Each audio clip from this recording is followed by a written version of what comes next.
Kalau kita bicara soal perang melawan HIV, TB, dan malaria, itu bukan cuma soal medis loh. Ini sebetulnya adalah kisah inovasi. Inovasi manusia dan, tentu saja, teknologi. Nah hari ini, kita bakal kupas tuntas gimana gabungan keduanya ini benar-benar mengubah peta kesehatan global. Oke, coba kita bedah kutipan ini.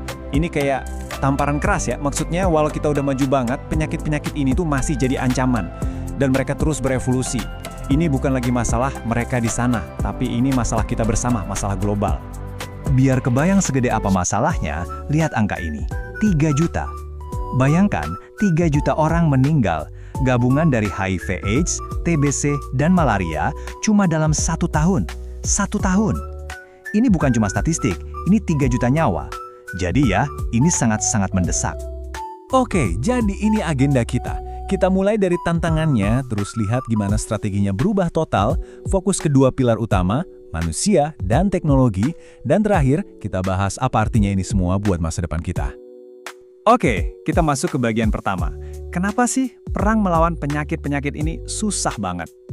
Jawabannya, ini jauh lebih rumit dari sekedar cari obat. Ada banyak banget faktor yang saling terkait, yang bikin semuanya jadi, ya, pelik. Nah, lihat ini. Masalahnya tuh bukan jalan sendiri-sendiri, tapi saling terkait dan memperburuk satu sama lain. Kayak lingkaran setan. Resistensi obat, itu artinya kita kayak main kejar-kejaran sama virus dan bakteri yang makin pinter. Terus, koinfeksi, misalnya HIV ketemu TBC. Wah, itu kayak badai sempurna di tubuh pasien. Ditambah lagi, semua ini terjadi di negara dengan sistem kesehatan yang rapuh dan biaya pengobatan yang bikin pusing kepala. Tapi, di tengah semua tantangan ini, ada perubahan besar. Komunitas kesehatan global sadar, oke, cara lama udah nggak bisa dipakai lagi. Sekarang, mereka beralih ke strategi yang jauh lebih cerdas, lebih terintegrasi. Perbandingannya jelas banget kan? Dulu itu semua serba terkotak-kotak. Dana buat HIV, ya buat HIV. TBC, ya TBC. Hasilnya? Programnya jalan sendiri-sendiri. Sekarang, tujuannya adalah sistem yang nyambung. Dulu kita nunggu pasien datang ke klinik, sekarang kita yang proaktif turun ke komunitas. Dan yang paling penting, kita nggak lagi cuma ngobatin satu penyakit, tapi merawat manusianya secara utuh. Nah, perubahan pola pikir inilah yang jadi dasar dari 2 pilar yang akan kita bahas. Oke, kita masuk ke pilar pertama. Dan ini bisa dibilang yang paling fundamental, kekuatan manusia. Siapa mereka? Mereka adalah para pahlawan tanpa tanda jasa di garda terdepan. Yup, para kader kesehatan masyarakat. Dan jangan salah ya, peran mereka itu bukan cuma jadi relawan biasa.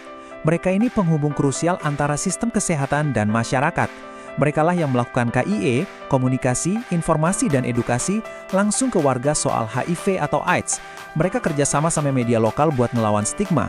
Merekalah yang ketuk pintu rumah warga, bangun kepercayaan, dan pastiin obat sampai ke tangan yang butuh.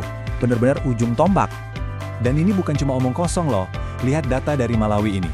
Begitu layanan TBC dan HIV digabung di tingkat komunitas, jadi pasien bisa screening dan dirawat di satu tempat, jumlah orang yang mau ikut terapi antiretroviral langsung loncat 3 kali lipat.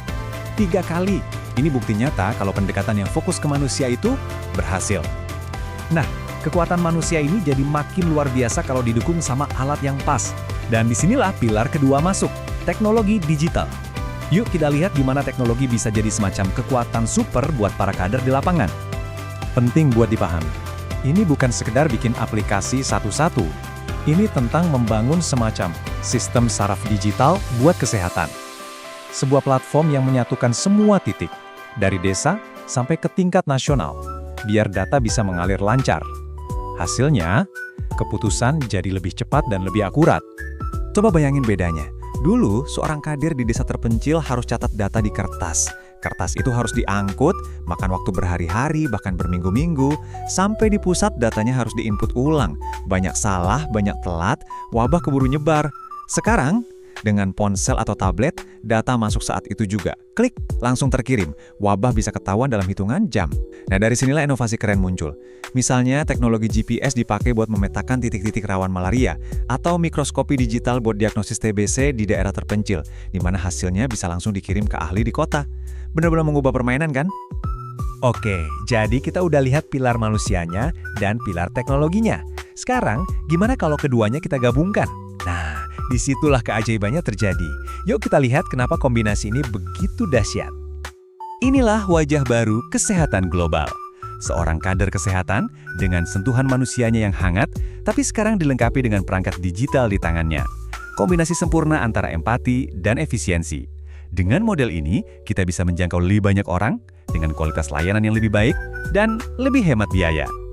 Dan keindahan dari sistem terintegrasi ini, efeknya domino. Ini nggak cuma bagus buat nanganin HIV, TBC, dan malaria, tapi ini memperkuat seluruh sistem kesehatan. Jadi, pas seseorang datang buat pengobatan HIV, dia sekalian bisa dicek tekanan darahnya. Atau pas anak kecil datang buat vaksin, sekalian bisa diperiksa status gizinya. Setiap kunjungan jadi kesempatan emas. Ini yang bikin sistem kesehatan kita jadi jauh lebih tangguh. Terus, apa urusannya sama kita yang mungkin tinggal jauh dari sana? Gini, di dunia yang super terhubung sekarang ini, nggak ada lagi yang namanya masalah di sana. Sistem kesehatan yang rapuh di satu negara bisa jadi ancaman buat seluruh dunia kan? Kita udah lihat buktinya kan? Jadi, memperkuat sistem kesehatan dimanapun itu bukan cuma soal kebaikan hati. Ini adalah investasi buat keamanan kita semua. Jadi, kita balik lagi ke pertanyaan di awal. Gimana cara kita memenangkan perjuangan yang belum selesai ini? Jawabannya ternyata bukan di satu pil ajaib atau satu vaksin super, tapi di pembangunan sistem. Sistem yang cerdas, terintegrasi, dan tangguh. Saya mau tinggalkan Anda dengan satu pemikiran ini. Gimana kalau obat ajaib yang selama ini kita cari itu bukan berbentuk pil? Gimana kalau obatnya adalah komunitas yang terhubung, komunitas yang diperdayakan oleh manusia dan diperkuat oleh teknologi? Mungkin itulah masa depan kesehatan global yang sesungguhnya.